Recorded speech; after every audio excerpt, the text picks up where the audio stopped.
pinasok ko ang ating larangan ng kultura na pinagmula ng aking karangalan at pangalan na hindi basta-basta pwedeng tapakan ng kahit na sino mang gusto sa aking magparatang. Ito ang buhay na pinasok ko ang ating larangan ng kultura na pinagmula ng aking karangalan at pangalan na hindi basta-basta pwedeng tapakan ng kahit na sino mang gusto sa aking magparatang. Halos masa identidad sa kakasulat ng kanta, pinaghusayan ng mga letra gaya ng obra kong pinta, at gumugol din ng oras tulad ng presong nasa rehas, naging aktibo sa paggawa sa pagiging patas at parehas. Nabuo sa aking saloobin ang nag-iisang mitiin na balang araw kilalanin mga sinulat kong awitin na hindi pwedeng agawin at hindi pwedeng harangin. Hindi to patimpalak na kayang-kaya mong dayain. Ang panulat, papel at utak na pinalawak na tangis ang data ay mikropono na aking hawak. Pagkat mikropono ay gagamitin upang ubusin ang mga nagtatangkang sumira sa aking layunin. Dahil ako ay umaasa sa pag-asang makamit, kahit ito'y ilang taon na rin sa akin pinagkait, ay hindi lilisan sa mundong nilalakbay. Isa ka sa maganda pag ako ay nagtagumpay. Ito ang buhay na pinasok ko ang ating larangan ng kultura na pinagmula ng aking karangalan at pangalan na hindi basta-basta pwedeng tapakan ng kahit na sino mang gusto sa aking magparatang. Ito ang buhay na pinasok ko ang ating larangan ng kultura na pinagmula ng aking karangalan at pangalan na hindi basta-basta pwedeng tapakan ng kahit na sino mang gusto sa aking magparatang. Hindi nagbago ng prinsipyo sa sariling kalidad,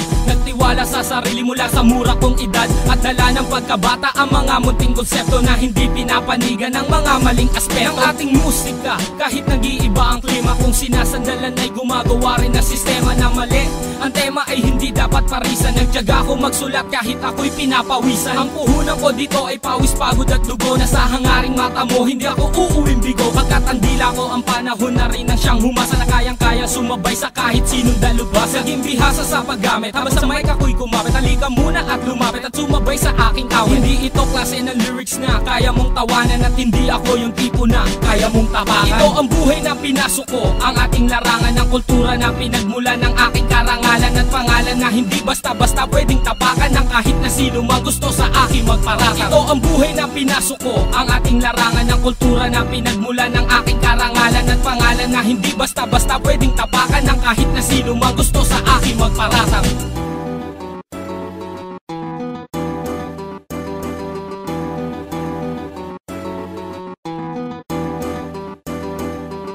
At dumating na ang aking pagkakataon, tinatamasa ko ngayon mga pangarap ko noon. Marami na ang bumabate kahit di ko kakilala, na kahit san mapunta ay kanilang naaalala. Ang rapper nakapreso, nakaposa sang kamay, ikay kumapit sa speaker at baka ka matangay. At wag mo kong yayabangan, narating mo ang lahat. Ang pagsikat ng isa ay pag-angat din ng pangkat, nagkalaman din ng pitaka at nagkaroon ng pera, pumipirma ng autograph at dumadami ang pamorma. Hindi ka bagay mag-artista para gumawa ng usap, pagkat ang aking pangungusap tadana ang siya sumulat at namulat sa industriya. At tulad kong apena, kung marami ang kalaban mas maraming kakampi. Ito ang unang hakbang sa aking pakikipagtuos, my cause, a real voice representing those talent. Ito ang buhay na pinasok ko ang ating larangan ng kultura na pinagmula ng aking karangalan at pangalan na hindi basta-basta pwedeng tapakan ng kahit na sino mang gusto sa aking magparatang. Ito ang buhay na pinasok ko ang ating larangan ng kultura na pinagmula ng aking karangalan at pangalan na hindi basta-basta pwedeng tapakan ng kahit na sino mang gusto sa aking magparatang. Ito ang buhay na pinasok ko ang ating larangan ng kultura na pinagmula ng aking karangalan at pangalan na hindi basta-basta pwedeng tapakan ng kahit na sino mang gusto sa aking magparatang. Ito ang buhay na pinasok ko ang ating larangan ng kultura na pinagmula ng aking karangalan at pangalan na hindi basta-basta pwedeng tapakan ng kahit na sino mang gusto sa aking magparatang.